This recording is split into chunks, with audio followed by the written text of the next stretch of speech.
This session, we're going to be looking at connecting Asana to your data warehouse or one of your downstream data targets. The first thing that we'll do is we'll navigate over to our source connections panel, and we'll type in our keyword here for Asana. And when we click on add source, we're going to just get some basic instructions on what we need to do to connect our Asana account with DLH.io, datalakehouse.io.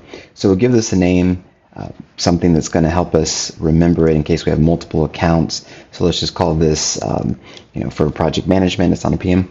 And then now we're just going to give it a basic target schema prefix.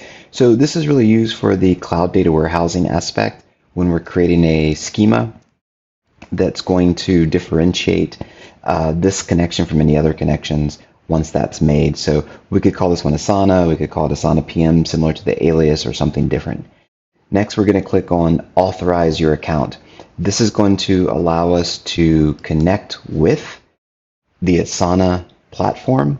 It's going to ask the proper permissions that we're looking to use and trust the developer, which is datalakehouse.io. And once we're happy with granting this permission, we just simply click on Allow. Clicking on Allow is going to navigate us back to datalakehouse.io, where we will see that our connection is now saved. And you can see we've got the trial going here. We typically have 14-day trial on all of our connectors. Once we click on an Asana PM, we can see a couple of different things now.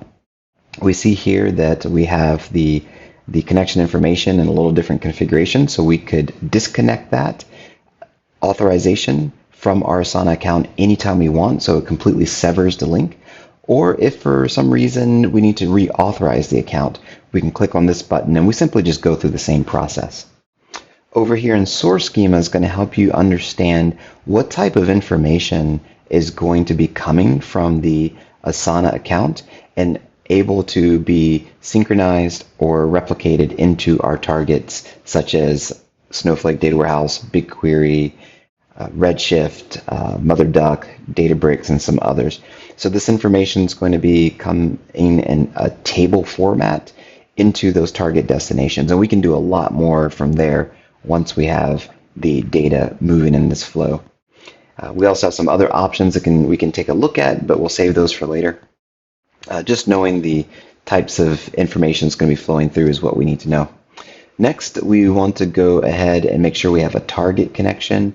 So typically at the start of creating a bridge or a sync bridge that connects our source to our target, we will have already created a target, but if you don't have one, then go ahead and create one. Right now we're using MongoDB as the target, and that's absolutely okay. MongoDB is a fantastic storage system. It's a great database, and we can actually move our Asana data into Mongo, just like we could move it into Snowflake or Teradata. At this point, what we'll do is we'll go over and navigate to Sync Bridge. And a sync bridge is going to actually allow that connection to happen. The reason that we need a sync bridge to connect our source to our target is because we need to have information in place, such as, well, what's the synchronization frequency and some other details. So we'll just give this a quick mention, such as Asana to Mongo. And then we'll go ahead and pick that source and select that target. We'll select the time zone. And then we'll just say we want this data coming in every couple of hours. And maybe the reason for that is that we have data that is really relevant to the business and changes very frequently. Definitely you might change in the morning. Let's say you're doing a stand-up, you're using Asana or something else. So we can do that. Sometimes it makes sense just to do the data replication once a day, but just knowing we can get down to the 2-hour mark is awesome. So we'll click on Save Sync Bridge, and that should save our sync bridge.